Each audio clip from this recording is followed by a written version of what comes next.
ಇಂದು ಸದನದಲ್ಲಿ ಮುಂದುವರೆಯಲಿದೆ ವಾಲ್ಮೀಕಿ ಗದ್ದಲ. ಸಿಎಂ ಇಕ್ಕಟ್ಟಿಗೆ ಸಿಲುಕಿಸಲು ಮೈತ್ರಿ ಪಕ್ಷಗಳ ಪ್ಲಾನ್. ಅತ್ತ ಪ್ರಜ್ವಲ್ ಪೆಂಡ್ರೈವ್ ಕೇಸ್ ಚರ್ಚೆಗೆ ಕೈಪಡೆ ಸಜ್ಜು.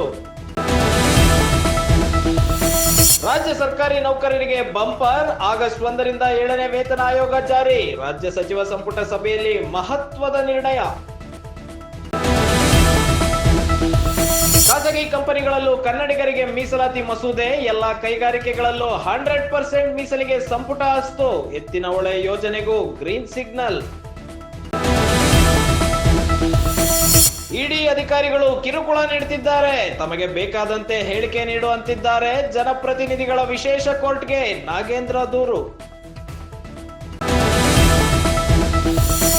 ಮಲೆನಾಡು ಕರಾವಳಿ ಭಾಗದಲ್ಲಿ ಧಾರಾಕಾರ ಮಳೆಗೆ ಗುಡ್ಡ ಕುಸಿತ. 7 ಜಿಲ್ಲೆಗಳ ಶಾಲಾ ಕಾಲೇಜುಗಳಿಗೆ ರಜೆ ಘೋಷಣೆ.